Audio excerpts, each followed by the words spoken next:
રણમાં ગેરકાયદેસર આગરિયાઓએ કબજા કર્યા. અટલ.com સમાચાર માધ્યમમાં સમાચાર પ્રસિદ્ધ થતા આરએફઓ દ્વારા દબાણ દૂર કરવાની કોશિશ કરવાના બદલે પત્રકારને દબાવવાના પ્રયત્નો. સત્યને ઉજાગર કરતા પત્રકારને દબાવવાના પ્રયાસો કરતા પહેલા આરએફઓ રણનીતિની તપાસ કરે. આરએફઓ પાસે હિંમત હોય તો રણના દબાણો દૂર કરાવે. પિટિશન થયા બાદ દબાણ દૂર થયા, પણ ફરી નવા આરએફઓ આવતા દબાણો વધવાની ચર્ચા. દબાણદારોથી આગળ રણ લોહિયાળ ભર્યું ફરી ન બને તે મુદ્દે આરએફઓ ધ્યાન લે તેવી માંગ. હજારો ટન મીઠાનું ઉત્પાદન થતું હોવાને કારણે સરકારને નુકસાન થવાની ભીતિ. આરએફઓમાં દમ હોય તો 15 દિવસની અંદર તપાસ કરાવે. જો તપાસ સત્વરે નહીં કરવામાં આવે તો ગેરકાયદે પકવેલ મીઠું બહાર આવતા સત્ય શું તેવી શક્યતા. જો આરએફની ટીમમાં દમ હોય તો સરકાર શ્રીના હિતને ધ્યાનમાં લઈ સત્ય સામે લાવે. રિપોર્ટર નાથાલાલ ઠાકોર, રાધનપુર.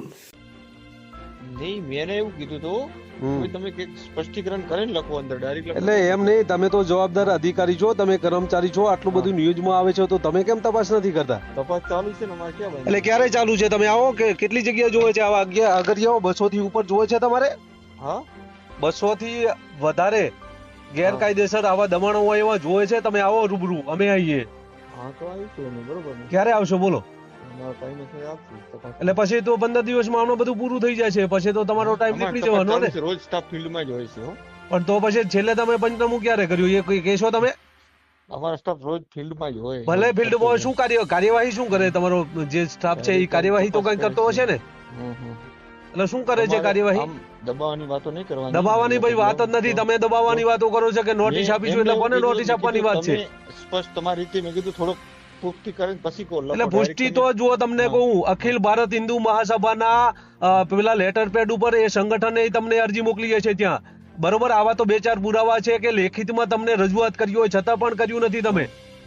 તમારી જોડે લેટર આવ્યા એવા કોઈ લેખિતમાં? હા, લેખિતમાં એવા સંગઠનના કોઈ લેટર આવ્યા છે તમારી જોડે? અત્યારે કોઈ આવ્યો નથી. અત્યારે નહીં, પહેલા લગભગ 1 મહિના પહેલા આવ્યો છે કોઈ? તો તમારા સાહેબને પૂછું, ત્યાં ગયો હશે, બરોબર? આ રજૂઆતો ક્યારની એ થઈ રહી છે. તમે પંચનામું કરતા નથી, તમે કાર્યવાહી કરતા નથી અને તમે બીજાને દબાવવાની વાત કરો છો. તો તમને એકે જગ્યાએ ગેરકાયદેસર ના મળ્યું? તમારું એવું કેવું છે? અચ્છા, તો તમને કોઈ જગ્યાએ આવું મળ્યું જ નહીં? ના, કોઈ જગ્યાએ ગેરકાયદેસર એકે અગર્યો નથી એમ? તો તમારે તો તમારું રણ છે, તમારો વિસ્તાર છે, તમારે કરવું પડે. 10 એકરનું જમીન ઉપર પેલું હોય ને